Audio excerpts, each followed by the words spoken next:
ini Tuhan, kami datang ke tempat ini bukan karena daripada kami di rumah, daripada kami tidak ada kerjaan, daripada kami apapun Tuhan, tetapi kami datang pada pagi hari ini mau memuji-Mu, menyembah-Mu. Kami mau mempersembahkan yang terbaik kepada Tuhan. Kami mau persembahkan hidup kami, pujian kami, hati kami Tuhan hanya kepada Tuhan. Karena Tuhan yang begitu baik dalam kehidupan kami. Kami gak bisa membalas kasih-Mu Tuhan, tapi inilah yang bisa kami lakukan.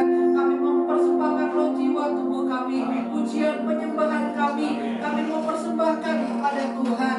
Oleh sebab itu Tuhan, sucikan, kuduskan hati kami Tuhan. Apabila sepanjang minggu ini, bahkan sepanjang perjalanan, bahkan menit-menit kami untuk datang ke tempat ini, ada hal-hal yang tidak berkenan di hadapan Tuhan. Mari Tuhan, sucikan, kuduskan kami. Kami mohon Tuhan supaya setiap pujian, penyembahan kami boleh seperti dupa yang harum di hadapan-Mu ya Tuhan. Setiap pujian, penyembahan kami boleh berkenan di hadapan-Mu. Terima kasih Bapak, terima kasih. Kami siap Tuhan bajak dengan kebenaran kami, firman-Mu. Kami siap diperbaiki, kami siap Tuhan Yesus dikoreksi, kami siap Tuhan Yesus dibenahi Tuhan. Sehingga setiap kami yang datang pada hari ini, mungkin kami dengan pergumulan, permasalahan, kami akan pulang dengan sesuatu yang baru yang akan kami lakukan di luar nanti. Terima kasih Bapak, terima kasih.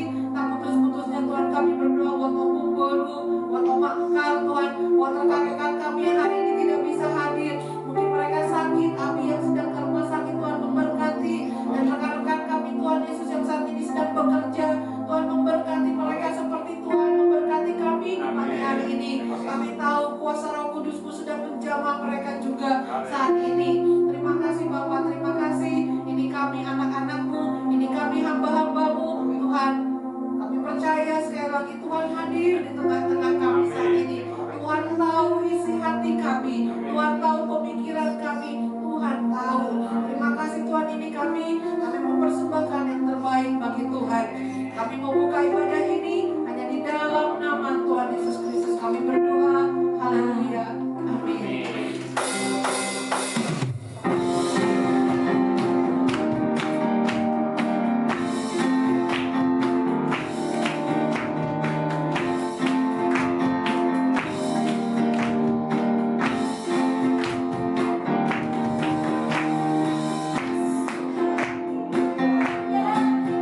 Dengan hati bersih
setia dan berkenan padamu sampai akhir kehidupan kami Tuhan. Terima kasih Tuhan Yesus, bangkitkanlah kami selalu, pulihkanlah kami selalu Tuhan, sehingga kami selalu siap untuk berjalan bersama dengan Tuhan. Terima kasih Tuhan, saat kami akan belajar firman-Mu dan kami berdoa, Tuhan bukakan mata hati rohani kami, Tuhan bukakan telinga kami, Tuhan bukakan pikiran kami, sehingga ada firman Tuhan bisa bertumbuh dan berbuah dalam kehidupan kami Tuhan, dan kami bisa menjadi berkat bagi banyak orang. Terima kasih Tuhan Yesus, kami menyatakan waktu yang indah dalam nama Tuhan. Di dalam nama Tuhan Yesus kami berdoa dan bersyukur. Haleluya, amin. Jangan dong, Bapak Ibu saya kasih dalam Tuhan. Pagi ini kita mau belajar dari seorang tokoh yang bagi saya Bapak Ibu Saudara pasti sudah kenal, bahkan mungkin dari sekolah minggu sudah belajar tokoh ini. Kalau saya bisa kasih clue, dia diambil dari air, kemudian menjadi si pengembala, jadi buronan. Setelah menjadi buronan jadi si pengembala sapi. Ya. Pas udah jadi pengembala sapi, jadi panggil oleh Tuhan untuk melayani. Siapa dia? Musa. Nah, nanti minta coklatnya ke Ibu dia. Saya nggak kasih sepeda karena jauh sepedanya. Kalau coklat kan ketinggal jalan ke warung. Ada Alfa. Ya, pagi ini saya ingin kita belajar tentang Musa. Kalau saya bisa bagi kehidupan Musa itu, Musa hidup berapa lama? Berapa lama Musa hidup? Enggak lah. Musa hidup berapa? Musa hidup itu 120 tahun. Dulu sebelum zamannya Musa memang 800, 700. Tapi makin lama makin menyusut sampai zamannya kita. Mungkin zamannya kita 80 tahun juga sudah bersyukur ya bisa melewati 80 tahun. Kenapa? Karena makanan kita instan semuanya. Kopi instan, nggak perlu tumbuk. Ada Nescafe. Musa 120 tahun. Kalau saya bisa bagi kehidupan Musa itu, saya bisa bagi menjadi 3. 40 tahun pertama, 40 tahun kedua, 40 tahun ketiga. Kalau misalkan saya bisa gambarkan dengan 2 kata, maka saya bisa gambarkan kehidupan Musa itu dengan 2 kata, yaitu apa? Diproses dan kesetiaan. Diproses dan kesetiaan. Setelah dia diproses, dia bisa menjadi orang yang setia. Tanpa proses, susah menjadi orang yang setia. Jadi pagi hari ini saya ingin kita belajar tentang Musa. Musa itu bukan superhero. Musa itu bukan Superman, bukan Superman. Ya mungkin Superman manusia ya. Bukan Batman, bukan Power Ranger, bukan Avenger ya. Musa itu manusia. Tapi kita bisa melihat manusia yang diproses Tuhan dan menjadi manusia yang setia dengan Tuhan. Dia pernah buat salah, dia pasti pernah buat salah. Dia berbuat dosa, dia pasti pernah berbuat dosa. Tapi Tuhan mau pakai dia menjadi orang yang luar biasa. Nah, pagi hari ini saya ingin melihat kita dalam periode yang pertama, 40 tahun Musa yang pertama. Kita bisa pelajari apa Bapak Ibu Saudara? Kalau kita bisa melihat dalam kitab Keluaran, nanti Bapak Ibu Saudara bisa baca kitab Keluaran. Dalam kitab Keluaran, orang Israel dijajah berapa lama? Sama bangsa Mesir? Kurang lebih 400 tahun. Namanya dijajah enak, saya belum pernah merasa dijajah sih. Opo pernah merasa dijajah? Belum. Dijajah tuh pasti nggak ada yang enak. Buktinya apa? Negara kita 350 tahun, kemudian 3,5 tahun dijajah sama Jepang, sama 350 tahun sama Belanda. Indonesia nggak enak, menderita. Nah, orang Israel ada di Mesir. Pertama-tama mungkin enak karena mereka melihat jasanya Yusuf yang sudah membawa bangsa Israel keluar dari masa kelaparan, masa kejayaan. Tapi setelah berganti raja, orang Mesir merasa takut dengan orang Israel. Kenapa takut? Karena jumlahnya makin banyak orang Israel, makin besar, sehingga akhirnya mereka merasa khawatir. Jangan-jangan nanti ketika ada perang, orang Israel bergabung dengan yang melawan musuhnya Mesir untuk mengalahkan Mesir. Sehingga akhirnya Mesir nanti jadi budak orang Israel. Karena mereka khawatir, mereka takut dengan kondisi bangsa Israel, sehingga akhirnya apa?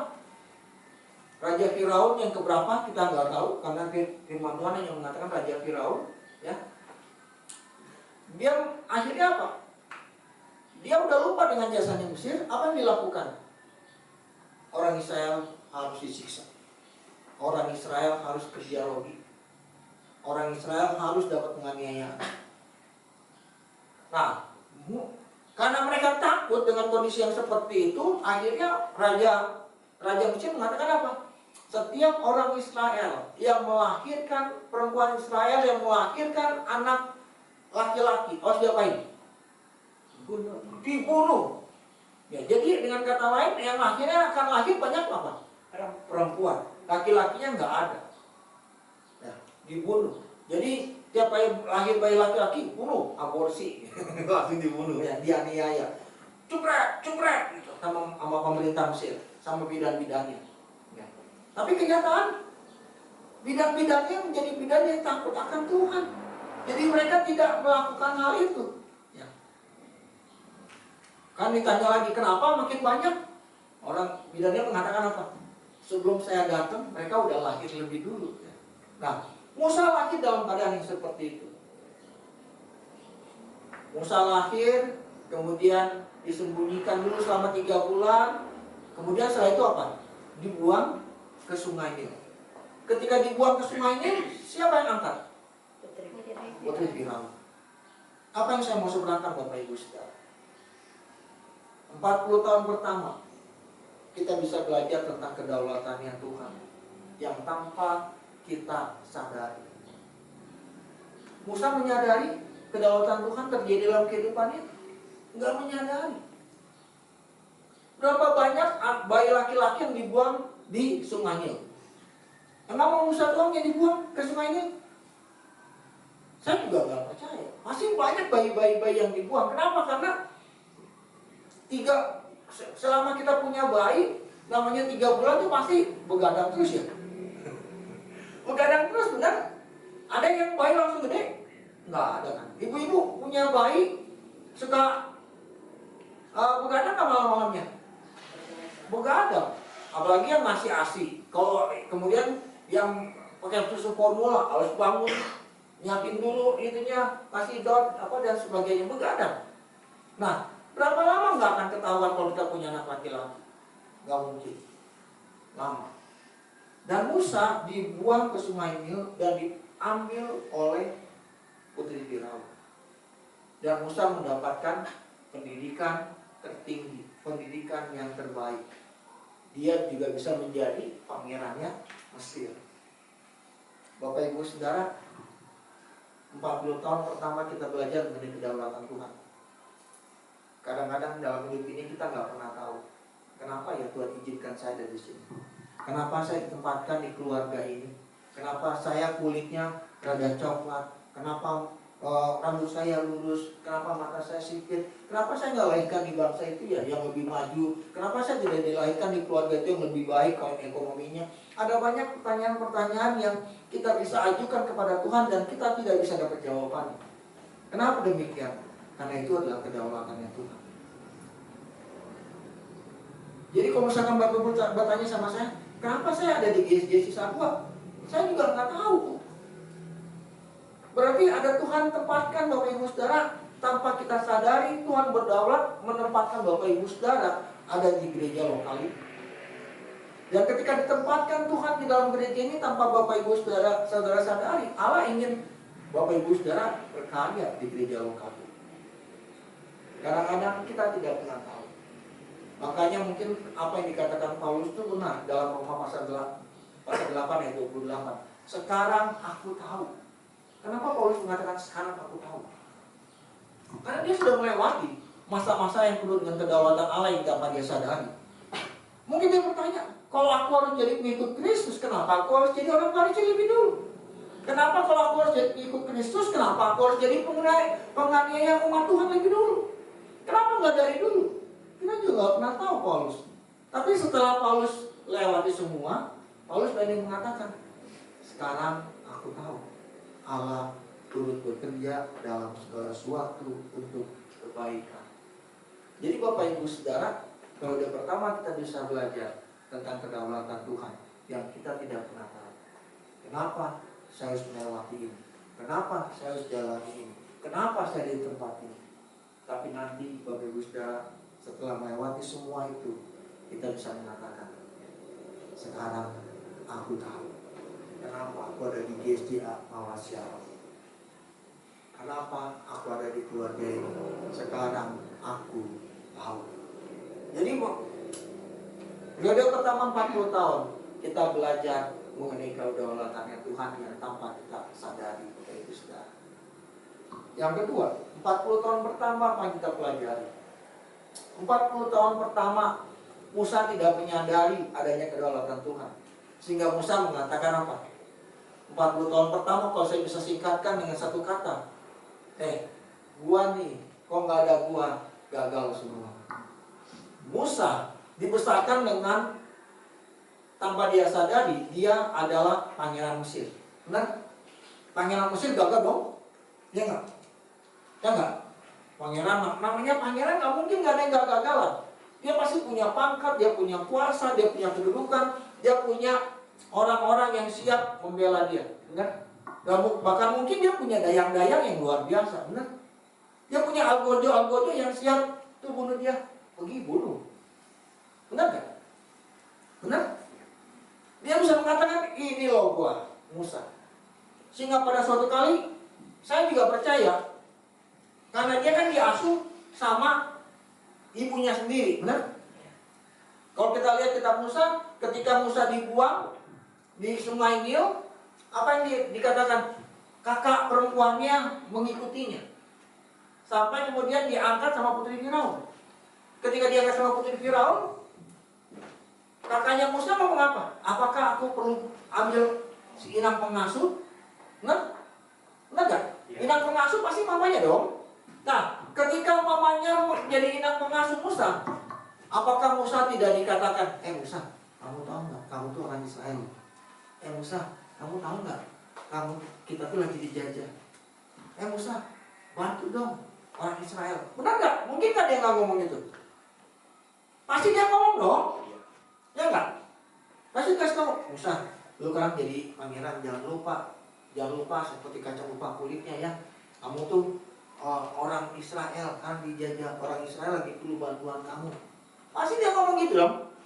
Sehingga pada suatu kali ketika Musa sedang jalan-jalan, ya, mungkin dia jadi CEO yang menyamar gitu ya. Nah, turun ke bawah ngelihat lingkungannya seperti apa gitu. Ketika dia keluar, dia melihat orang Mesir sedang menganiaya orang Israel. Benar? Apa yang dia lakukan? Membunuh orang Mesir. Ya, dia pikir mungkin nggak ada yang lihat. Dia pikir mungkin tidak ada yang tahu. Kemudian besok paginya dia kembali berjalan-jalan melihat orang Israel, dua orang Israel ribut. Benar? Dan dia mencoba mendamaikan. Benar nggak? Dia mencoba mendamaikan. Tapi apa yang terjadi? Apa yang terjadi Bapak Ibu Saudara? Ketika mereka mau mendamaikan orang Israel, coba kita lihat dalam kisahnya.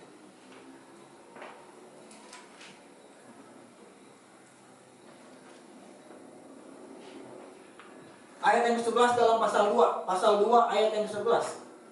Dikatakan apa? Keluaran pasal 2 ayat yang ke-11. Suatu hari ketika Musa telah dewasa, ia keluar menemui saudara-saudaranya untuk melihat kerja paksa mereka. Lalu ia melihat seorang Mesir memukul seorang Ibrani, seorang dari saudara-saudaranya. Ia menoleh ke sana ke sini, dan ketika dia melihat tidak ada orang, dia membunuh orang Mesir itu dan menyembunyikan mayatnya dalam pasir.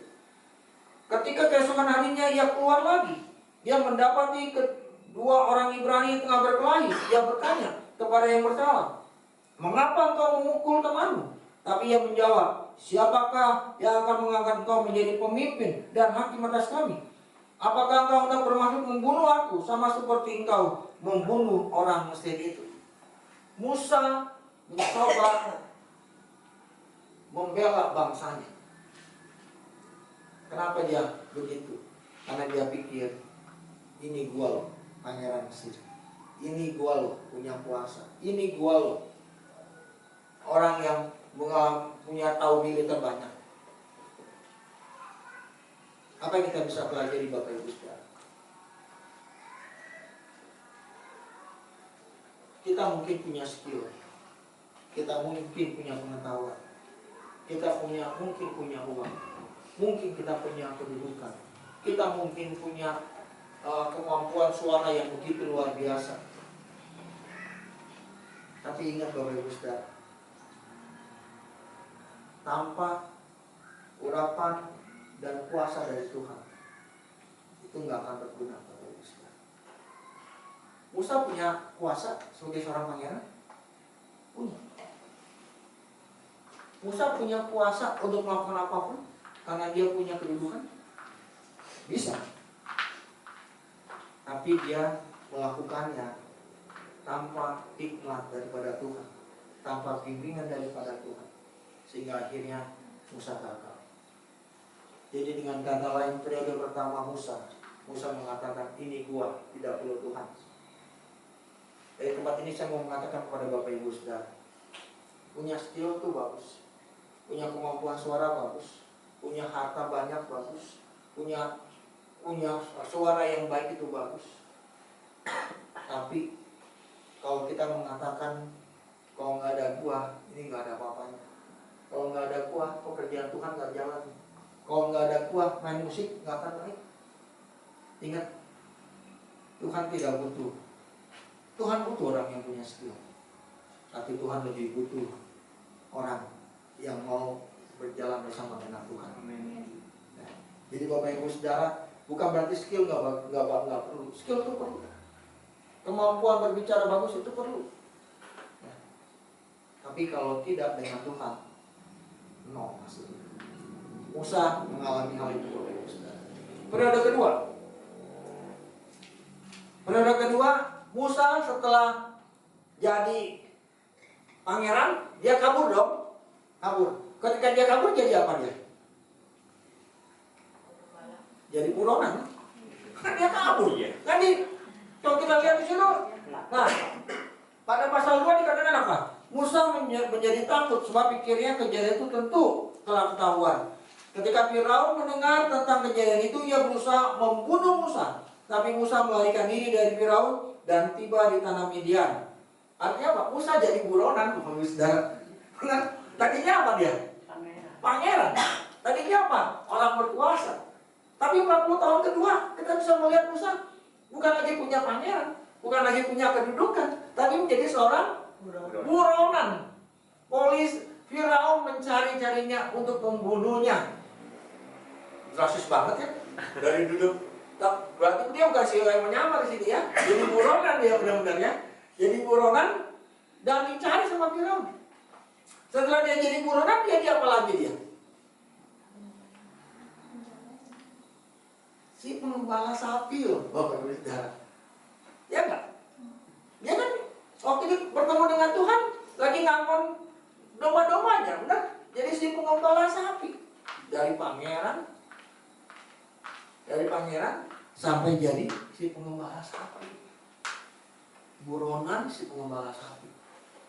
Waktu Musa berjalan-jalan melihat mengembalakan sapinya, domba-dombanya, dia lihat apa Bapak Ibu saudara? Dia melihat rumput yang terbakar, yang menyala, tapi rumputnya enggak terbakar. Kemudian Musa mengatakan apa? Aku pengen lihat. Benar? Aku pengen lihat. Kemudian Musa naik ke gunung itu. Pas dia naik ke gunung itu, apa yang terjadi Bapak Ibu saudara?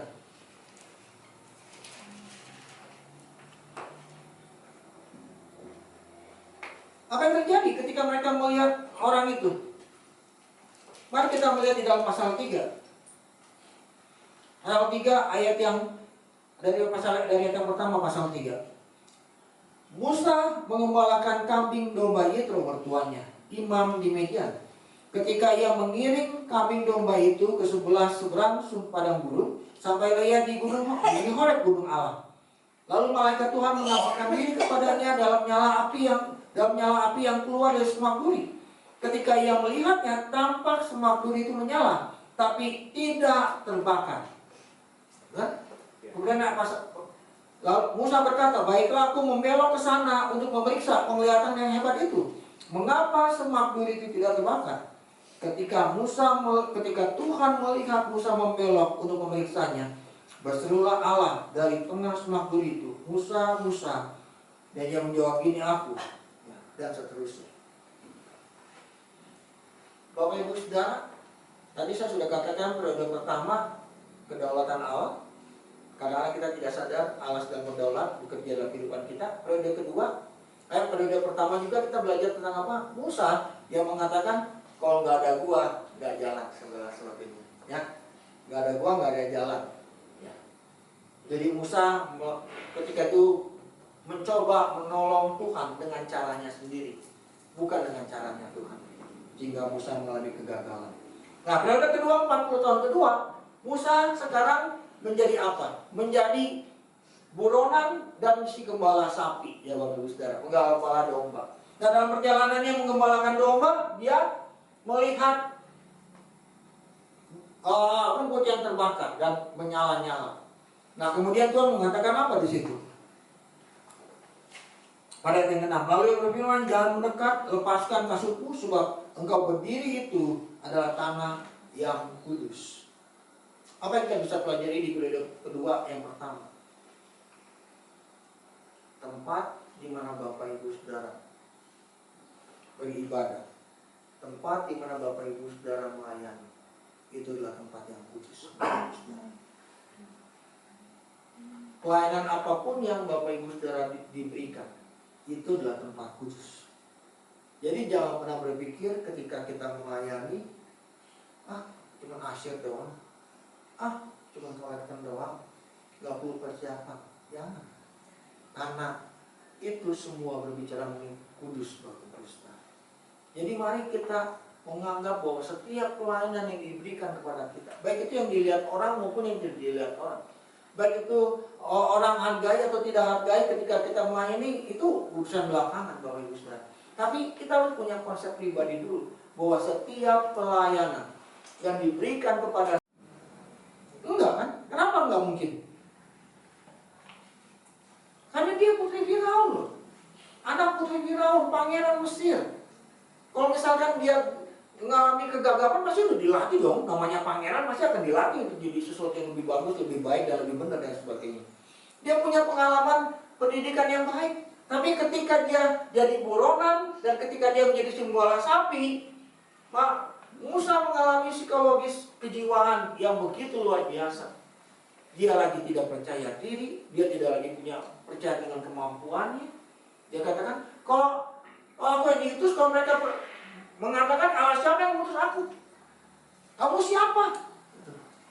Musa mengalami penurunan psikologis yang begitu luar biasa. Tapi jawaban Tuhan apa, Bapak Ibu Saudara? Kalau Bapak Ibu Saudara amati dalam kitab Keluaran, Bapak Ibu Saudara akan mengamati ada kurang lebih 5 alasan Musa yang Musa katakan kepada Tuhan. Tapi Tuhan jawab dengan apa? Dengan apa, Bapak Ibu Saudara? Dengan satu janji. Janjinya apa, Bapak Ibu Saudara? Aku akan menyertai engkau. Apa yang kita bisa pelajari, Bapak Ibu Saudara? Kalau yang pertama, Musa menolong Tuhan dengan caranya Tuhan, ternyata gagal. Kenapa? Karena Musa mengandalkan skillnya, kemampuannya, kedudukannya tanpa mengandalkan Tuhan. Di periode kedua, Tuhan ingin Musa sadar, ya, mungkin dia punya kelemahan, mungkin dia punya kekurangan, tapi jangan lupa Tuhan menyertai Musa. Dari mana kita bisa lihat Tuhan menyertai Musa?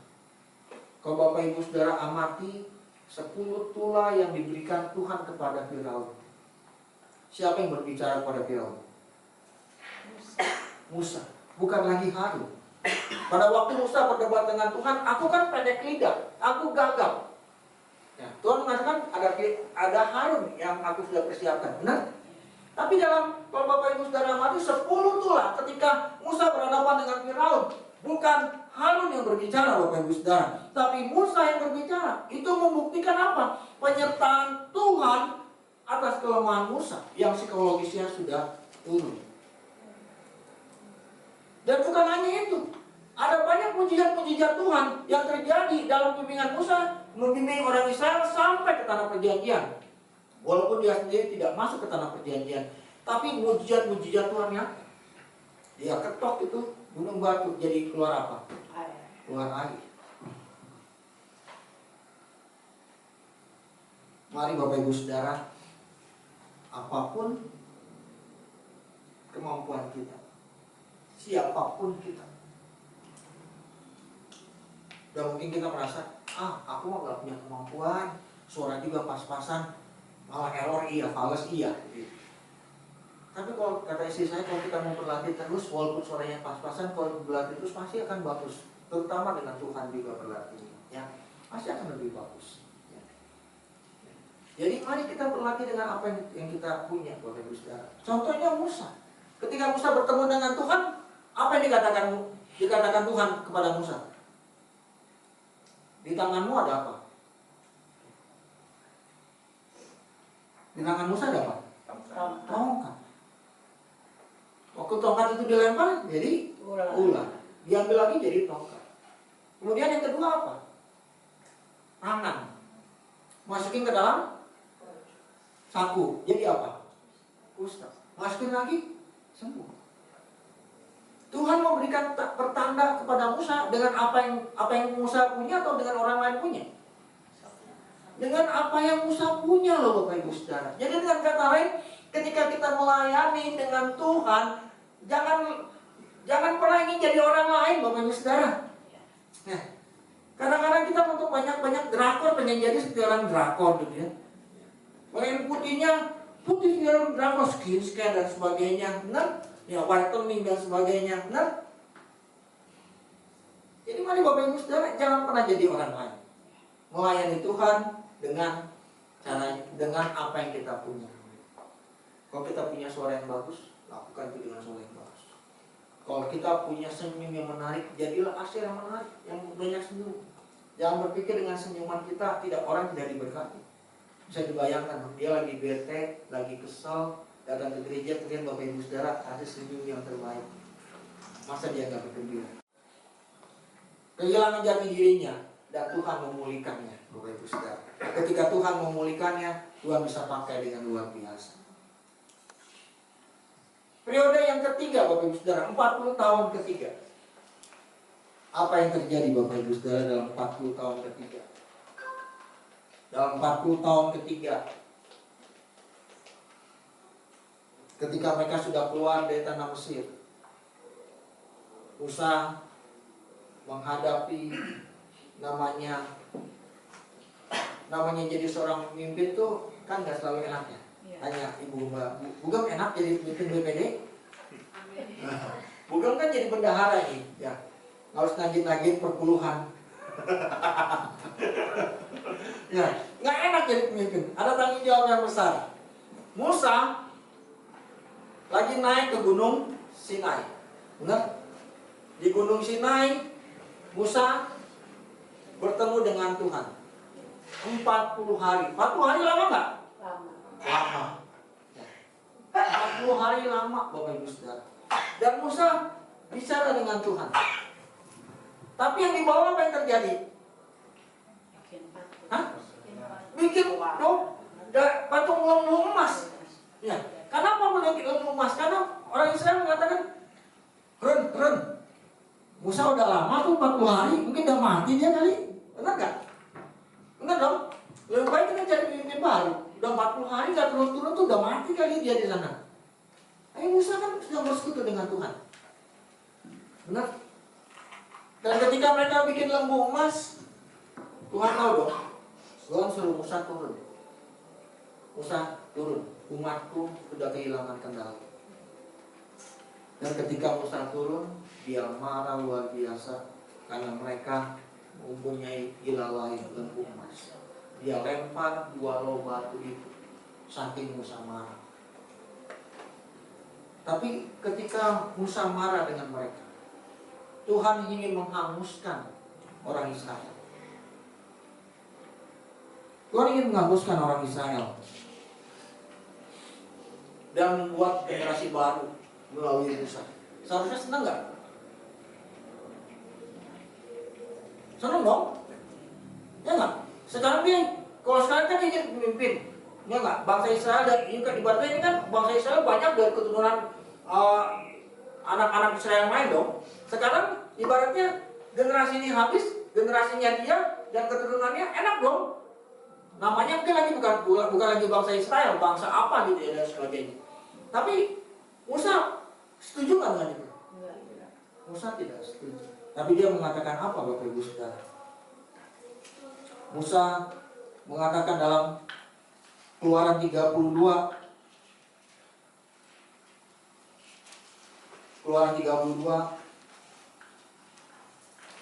ayat 30 sampai 33. Musa mengatakan apa di situ? Dikatakan demikian. Keesokan harinya Musa berkata kepada bangsa itu, kamu telah berbuat dosa besar. Sekarang aku akan naik menghadap Tuhan. Barangkali aku dapat mengadakan pendamaian bagi dosamu. Lalu Musa kembali menghadap Tuhan dan berkata, kumohon Tuhan, bangsa ini telah berbuat dosa besar dengan membuat ilah dari emas bagi dirinya. Tapi sekarang kiranya Engkau mengampuni dosa mereka. Tapi sekarang kiranya Engkau mau mengampuni dosa mereka. Jika tidak, hapuskanlah kiranya namaku dari kitab yang telah Kau tulis. Kita belajar dari Musa. Ketika Tuhan ingin menghancurkan bangsa itu dan memulai dari awal dari keturunan Musa, Musa tidak mau. Tapi dia mengatakan kepada Tuhan, kalau Kau tidak mengampuni mereka, hapuskan namaku dari kitab hidupku. Musa berani berdiri bagi bangsanya. Demikian juga dengan kita saat ini Bapak Ibu Saudara. Kita memang bukan pemimpin, tapi Tuhan cari orang-orang yang mau berdiri bagi bangsanya. Kalau saya lihat TikTok mengatakan apa? Ada tuh yang kepala apa? Yang sekarang lagi tenar tuh, yang kepalanya botak itu, ya. Kepalanya botak yang dulu katanya jadi penasehatnya Jokowi dan sebagainya, dan Prabowo juga. Saya lupa namanya. Dia mengatakan, ketika ada pertanyaan gini, apakah kamu yakin bangsa ini akan terus ditekan supaya menguntungkan bagi bangsa-bangsa yang lebih maju? Dan ketika pembicaranya kemudian bertanya, mungkinkah kita keluar dari sistem yang kayak begini? Dan orang ini mengatakan, saya sudah patah hati. Jadi dengan kata lain, dia sudah mengatakan apapun yang akan dibuat Indonesia nggak akan keluar dari sistem orang bangsa yang akan ditekan-tekan untuk bisa makin menguntungkan bagi bangsa lain. Kemudian dia mengatakan apa? Kecuali akan ada generasi yang berani memutuskan semua modal-modal asing dan Indonesia berdiri sendiri. Contohnya dia bilang, tutup freeport dari bangsa asing, tutup ini dan sebagainya bangsa asing gitu ya. Nah, diperlukan generasi-generasi yang mau berdiri bagi bangsa ini, Bapak Ibu Saudara. Ya. Jadi anak-anak muda, tanggung jawab ada di tangan kalian. Mari kita berdiri bagi bangsa ini sehingga bangsa ini bisa keluar dari status bangsa menengah. Kita menjadi status bangsa yang maju. Yang kedua, Bapak Ibu Saudara, 40 tahun ketiga apa yang kita bisa pelajari, Bapak Ibu Saudara? 40 tahun ketiga kita bisa pelajari apa? Musa sudah melewati manis pahitnya pelayanan.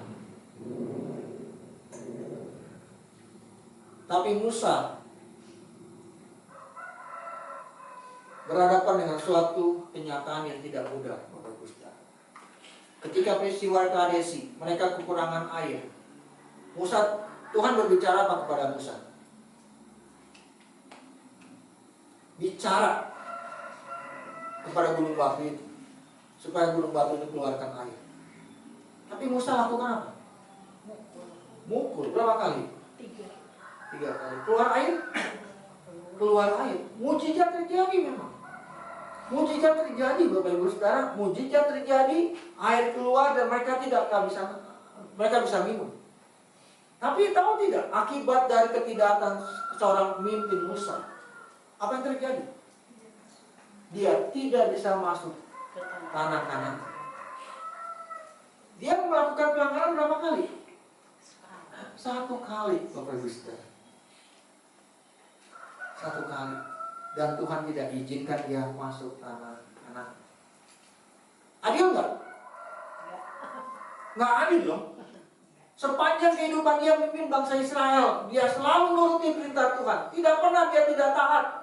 Tapi satu pelanggaran yang dia buat oleh karena ketidaktaatannya, dia tidak bisa masuk tanah perjanjian, tanah Kanaan, Bapak Ibu Saudara. Miris? Miris. Kecewa? Musa? Kecewa. Tapi menjadi pertanyaan, Musa ngambek gak sama Tuhan? Musa nggak ngambek sama Tuhan. Musa pindah gereja nggak? Hah? Musa pindah gereja nggak? Ini gua nggak, Tuhan menghukum gua pindah ke Tuhan yang lain lah. Malas ikut Tuhan ini. Hah? Musa kecewa? Pindah gereja? Tidak loh Bapak Ibu Saudara. Ya. Jadi kalau bugem kita di bugem bola kita negor kita gitu ya, kita jangan pindah gereja ya. Ya. Jangan juga mangkir. Aku nggak mau ke gereja, Bugem nggak adil. Bugem sama aku ngomong kayak gini sama orang lain baik, aku nggak mau ke gereja. Tunggu Bugem datang besukin aku, baru aku datang ke gereja kembali. Jangan seperti itu ya Bapak Ibu Saudara. Saya tidak pernah WA sama Bu Gembala ya. Saya cuma WA, Bu pindah ya jadwalnya ya sekarang gini. Ya, saya nggak pernah loh ya. Jadi mari Bapak Ibu Saudara, ketika kita mungkin ditegur sama Ibu Diana, mungkin kita didisiplin oleh karena kita melakukan pelanggaran. Pesan saya kepada Bapak Ibu Saudara, jangan ngambek, jangan pindah gereja. Kenapa? Karena kalaupun kita pindah gereja, kita kan menghadapi hal yang sama di sana Bapak Ibu Saudara. Kenapa? Karena kita belum lulus, gitu. Ya. Kita belum lulus. Abang pikir dengan pindah gereja nanti kita nggak akan ribut lagi dengan orang di sana. Kita nggak akan kesel lagi dengan pemimpinnya. Akan pasti ada Bapak Ibu Saudara hal yang seperti itu. Jadi daripada pindah gereja, lebih baik saling mengampuni, saling memaafkan, saling menerima satu dengan yang lain. Ya Bapak Ibu Saudara, pelajaran di periode ketiga kita bisa belajar ketidaktaatan Musa. Ketika Musa dihukum Tuhan, disiplin Tuhan, tidak bisa masuk tanah Kanaan. Di Gunung Nebo itu, dia bisa melihat susu yang penuh dengan tanah yang penuh dengan madu dan susu dan buah-buahan yang luar biasa. Dia bisa melihat dari Gunung Nebo. Dan bukan hanya itu, kesetiaan Musa kepada Tuhan dalam bentuk apa Bapak Ibu Saudara? Ingat ketika Petrus, Yohanes dan Yakobus naik ke gunung bersama dengan Tuhan Yesus. Di situ Tuhan Yesus bertransfigurasi, berubah. Ada 3 orang di situ, ada Tuhan Yesus, ada Nabi Elia, dan ada siapa lagi? Ada Musa di situ Bapak Ibu Saudara. Kalau Musa pada waktu itu ngambek sama Tuhan. Kalau waktu itu Musa bicara sama Tuhan, kamu tidak adil. Aku marah sama kamu, aku kecewa sama kamu. Mulai hari ini aku keluar. Mulai hari ini aku tidak akan lagi pimpin bangsa ini. Aku mau out Tuhan. Akankah Musa sampai ke Gunung Nebo melihat tanah Kanaan? Tidak. Apakah Musa akan ada di transfigurasi ketika Tuhan Yesus di atas gunung bersama dengan Elia disaksikan oleh murid-muridnya? Sehingga Petrus mengatakan apa? Tuhan, aku akan buat 3 tenda buat kamu. Karena dia melihat ada Yesus, ada Musa, dan ada Elia di situ. Tidak akan pernah terjadi. Tapi ketika Musa tidak ngambek, ketika Musa tidak kecewa, Musa setia sampai akhirnya. dari kehidupannya. Dan Tuhan membalasnya. Mari naik, lihat tanah Kanaan, lihat tanah perjanjian. Mari Bapak Ibu Saudara, saya menyadari ikut Tuhan itu enggak selalu enak. Bergereja lokal juga tidak selalu tanpa ada perselisihan. Akan ada perselisihan. Tapi kita diminta Tuhan untuk setia. Saya jadi dengan sebuah ilustrasi. Bapak Ibu Saudara, saya dapat dari Pastor Arif ya, karena waktu itu lagi ada acara chef builder. Saya nggak kesana, tapi saya ikut di Zoom. Di Zoom-nya di sesi pertama ketika Pastor Arif khotbah malam hari. Dia mengatakan demikian dalam hubungan dengan antar jemaat. Digambarkan seperti ini. Bapak Ibu Saudara, bisa nggak digigit kuping Bapak Ibu Saudara? Nggak bisa nggak digigit kuping Bapak Ibu Saudara? Nggak. Kenapa tuh? Jauh, nggak nyampe ya. Tapi pernah nggak Bapak Ibu Saudara sekali-sekali nih, yang nggak sering, kalau sering bahaya. Sekali-sekali kegigit lidah Bapak Ibu Saudara. Sering. Jangan sering, bahaya Bu. Sariawan nanti Bu. Nggak, suka sekali-kali pasti terjadi. Kenapa Bu itu? Nggak, kenapa itu bisa terjadi? Orang ngunyah itu lagi makan. Karena dekat. Kan ada di dalam mulut kita, lidah. Gigi, lidah ada di mulut kita, dekat kan? Ya enggak? Nah, jadi ada kemungkinan dalam gereja lokal tanpa sengaja mungkin ada kata-kata kita yang menyakitkan orang lain, sesama jemaat. Disengaja enggak? Enggak sengaja. Bisa jadi mungkin dia lagi punya masalah di rumahnya. Ketika dia datang ke gereja, kita biasanya ngomong kayak gitu, dia nggak tersinggung. Tapi kadang ngomong yang sama dia tersinggung. Jadi marah besar. Kenapa? Karena dia mungkin di rumah ada masalah. Mungkin di kantor dia punya masalah. Mungkin dengan tetangganya dia punya masalah. Ketika dia masuk ke gereja ini, datang, kita ngomong yang sedikit, tanda kutip ngegas gitu ya, sedikit ngegasnya, jangan banyak-banyak. Ngegas sedikit, akhirnya apa? Oh, dia tersinggung. Ngomong lah dia. Ya, sehingga ini gembala harus mengunjungi dia dan supaya datang kembali. Itu konsekuensi kita dari gereja lokal. Tapi saya berharap banget kepada Bapak Ibu Saudara, ketika ada masalah, selesaikanlah dengan baik-baik. Jangan pindah gereja, ya, karena Tuhan mau kita setia tempat di mana kita berada.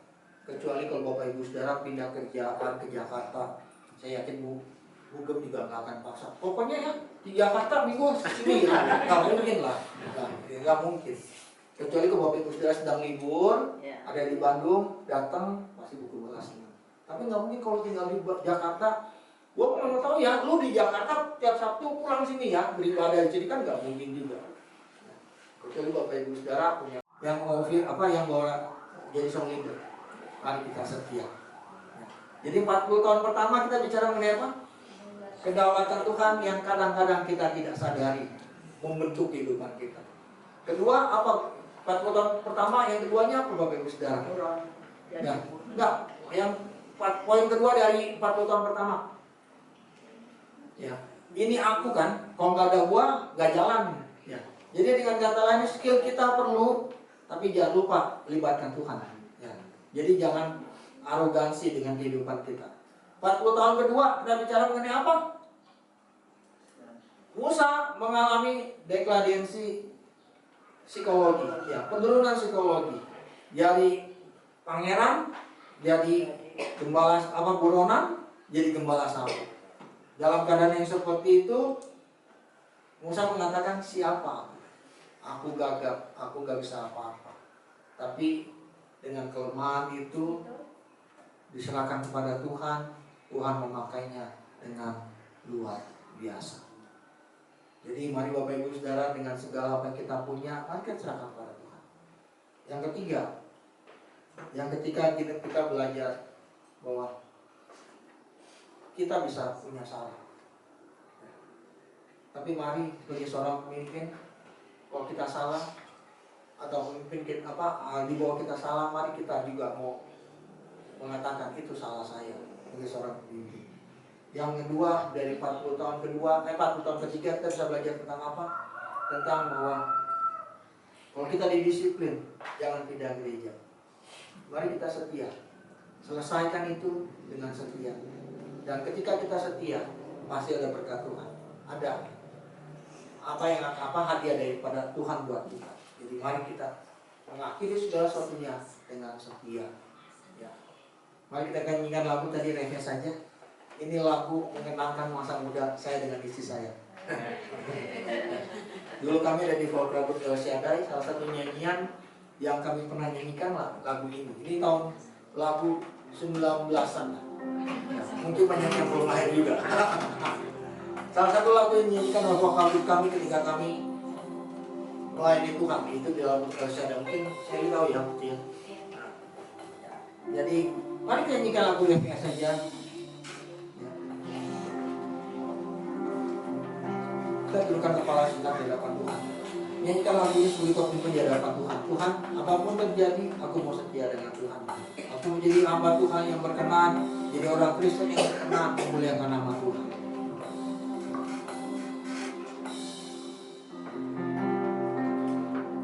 Nah, kita nyanyikan dari awal ini, Bapak.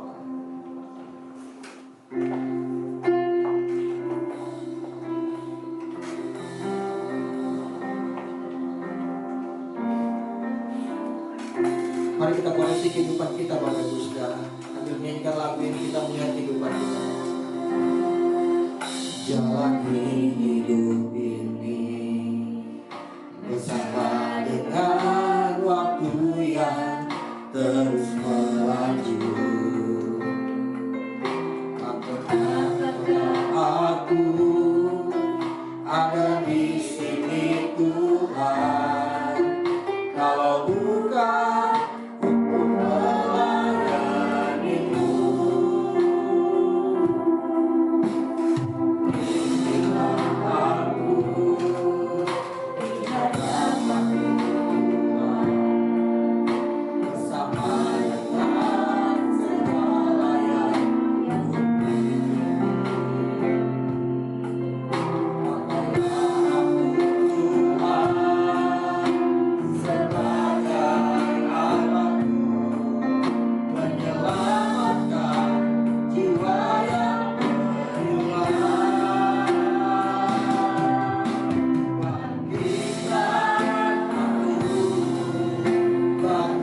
segala yang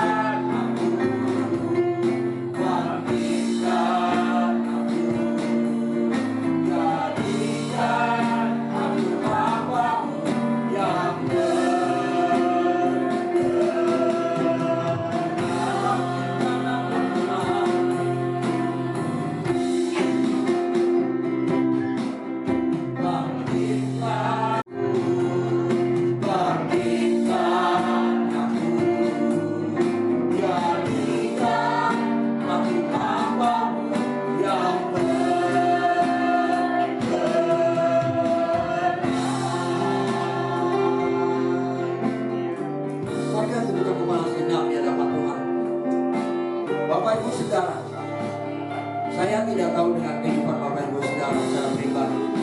Apa yang Bapak Ibu Saudara hadapi saya juga tidak tahu. Mungkin Bapak Ibu Saudara ada yang kecewa dan mungkin kesal karena hubungan dengan sesama di tempat ini. Dan Bapak Ibu Saudara ingin mengatakan, juga aku minta.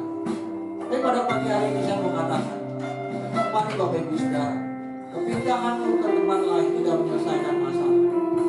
Tapi Tuhan mau kita menjadi dewasa dan setia dengan Tuhan. Atau mungkin kita berpikir, di sini aku pelayanan begini-gini aja. Aku mau berhenti ya pelayanan lah. Karena mungkin nggak ada sama aku. Pagi ini saya mengatakan buat Bapak Ibu Saudara, mari kita melayani Tuhan dengan setia. Percayalah bahwa di dalam segala sesuatu apapun, seperti Paulus katakan, aku tahu segala itu mendatangkan kebaikan bagiku. Ada mungkin kita berpikir, aku pengen jadi orang orang lain. Tapi pada pagi hari saya mengatakan buat Bapak Ibu Saudara, jadilah dirimu sendiri, kan dirimu berharga di mata Tuhan. Dengan apa yang kamu punya ketika kamu menyerahkan dalam tangan Tuhan, percayalah, itu akan menjadi sesuatu yang luar biasa. Dengan apa yang kita punya, Bapak Ibu Saudara. Dan yang terakhir, saya ingin mendorong Bapak Ibu Saudara, setialah jadi pengikut Tuhan. Setia, karena kesetiaan kita akan dapat hadiah yang besar kepada Tuhan. Tuhan memerlukan orang-orang yang setia. Gak mudah jadi orang setia, tapi Tuhan ingin kita menjadi orang yang setia. Terima kasih Tuhan Yesus. Mari kita ingat lagu ini pada Tuhan. Karena pada Tuhan, Tuhan inilah aku. Dengan apa yang aku punya, dengan apa yang aku bisa berikan, aku mau jadi orang yang setia dengan Tuhan. Terima kasih Tuhan. Ingat lagu dari yang pertama, dengan sungguh-sungguh Tuhan, aku dengan segala yang aku punya, aku ingin menjalankan hati Tuhan.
Doa kami dan pengakuan kami di hadapan Tuhan, bahwa dengan segala yang kami miliki Tuhan, kami mau taruh dalam tangan Tuhan.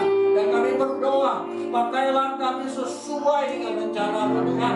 Dan tolong kami menjadi umat-umat-Mu yang setia sampai akhir kehidupan kami Tuhan. Kami berdoa dengan segala kelemahan kami Tuhan. Kami berdoa, Tuhan tolong kami untuk menjadi orang-orang Kristen yang setia dengan Tuhan sampai akhir hidup kami Tuhan Yesus. Bukan hanya kami, tapi istri kami. Bukan hanya istri kami, suami kami, anak-anak kami, menantu-menantu kami, semuanya akan menjadi orang yang setia dengan Tuhan. Terima kasih Tuhan Yesus. Terima kasih Tuhan, berkati sedang jemaat-Mu tempat ini. Kalau mereka akan kembali beraktivitas dari tempat ini, kami berdoa biarlah Tuhan akan memberkati mereka. Sepanjang minggu ke depan, Tuhan berikan kekuatan, Tuhan berikan kesehatan, dan apapun yang dikerjakan tangan mereka, Tuhan buat berhasil. Dan lebih daripada itu, pakai mereka juga jadi berkat bagi orang-orang yang kontak dengan mereka. Dan kami berdoa buat anak-anak kami yang mulai besok akan kembali ke aktivitas sekolah. Kami berdoa, Tuhan berkati mereka dengan hikmat, berkati mereka dengan pengetahuan, berikan mereka takut akan Tuhan. Sehingga dalam masa pendidikan mereka akan jadi orang yang akan diberkati dan juga memberkati orang-orang yang ada dengan mereka. Terima kasih Tuhan. Inilah doa kami dalam nama Tuhan Yesus kami berdoa dan bersyukur. Haleluya. Amin. Ya, silakan. Terima kasih. Terima kasih Bapak, terima kasih Tuhan Yesus, terima kasih Roh Kudus. Kebenaran firman-Mu mengingatkan kami Tuhan, betapa Tuhan Kau Allah yang berdaulat Tuhan. Kau berdaulat atas hidup kami, Kau Allah yang memilih kami. Kau juga yang akan terus memberikan kemampuan buat kami berjalan bersama-sama dengan Tuhan. Kemampuan kami terbatas Tuhan, kesabaran kami terbatas, keuangan kami terbatas. Tapi kami mengucap syukur sekali lagi Tuhan, bahwa ketika Tuhan memilih kami, maka akan ada kekuatan, akan ada Tuhan Yesus kemampuan yang daripada Tuhan. Karena Tuhan sendiri yang menyertai kami, Allah pencipta langit bumi ini yang menyertai kami. Dan itu sudah cukup bagi kami Tuhan. Terima kasih Tuhan untuk kebenaran firman-Mu pada hari ini Tuhan, yang menegur kami. Mungkin Tuhan kami seringkali merasa bahwa kalau bukan karena kami, kalau bukan apa yang kami lakukan, kami kerjakan, mungkin ini tempat ini, pelayanan ini tidak seperti ini. Tetapi mari Tuhan, berikan kami kerendahan hati Tuhan. Kami tetap memandang Tuhan Allah yang sudah memilih kami. Bukan karena kuat gagah kami, tapi semua adalah karena Tuhan. Terima kasih Tuhan, Pak Pendeta Agus bersama dengan Ibu Dame. Tuhan memberkati pelayanan mereka dimanapun mereka berada. Tuhan memberkati mereka.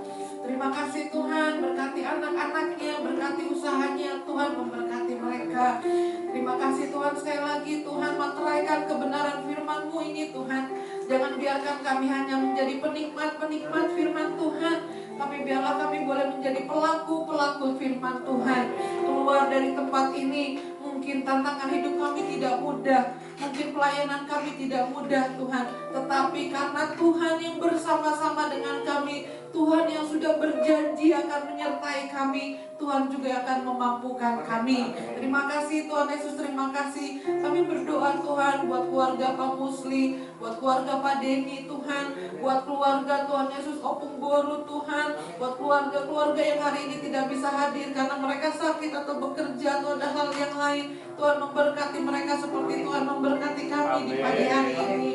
Tuhan, Hamba mau menyerahkan jemaat-Mu ke dalam tangan pengasihan-Mu Tuhan. Tuhan tahu apa yang terbaik buat jemaat-Mu. Tuhan tahu Tuhan Yesus, Tuhan tahu Tuhan. Kami serahkan Tuhan Yesus setiap program yang ada, revitalisasi yang sudah dilaksanakan, Tuhan yang tahu Tuhan. Tuhan yang tolong Tuhan. Terima kasih Tuhan, terima kasih. Kami berdoa Tuhan buat pemerintahan setempat Tuhan. Pak Koramil Tuhan Yesus, Kapolsek Tuhan, Pak Imam, Pak RW, Pak RT Tuhan, bahkan tetangga sekitar gereja-Mu di tempat ini, Tuhan memberkati mereka. Terima kasih Bapak, terima kasih. Sebentar Tuhan kami akan berdoa yang Tuhan Yesus ajarkan sama-sama kepada kami. Bapa kami yang di surga, dikuduskanlah nama-Mu, datanglah kerajaan-Mu, jadilah kehendak-Mu di bumi seperti di surga. Berikanlah kami pada hari ini makanan kami yang secukupnya, dan ampunilah kami akan kesalahan kami, seperti kami juga mengampuni orang yang bersalah kepada kami. Dan janganlah membawa kami ke dalam tapi lepaskanlah kami daripada yang jahat. Karena Kau adalah kerajaan dan kuasa dan kemuliaan sampai selama-lamanya. Terima kasih Bapak, terima kasih. Mari kita mengangkat tangan kita akan terima berkat. Bapak, ini tangan kami Tuhan. Ini adalah kami semua anak-anak-Mu Tuhan. Berjalan di depan kami Tuhan. Kami perlu Tuhan. Lebih daripada apapun, lebih daripada siapapun Tuhan. Kami perlu Tuhan. Inilah Tuhan tangan-tangan kami yang terangkat Tuhan. Kami yakin, kami percaya ketika kami mengangkat tangan kami, Tuhanlah yang turun tangan. Tuhanlah yang akan menyatakan keajaiban-Mu, Tuhan yang akan menyatakan kebaikan-Mu dan kemurahan-Mu dalam kehidupan kami.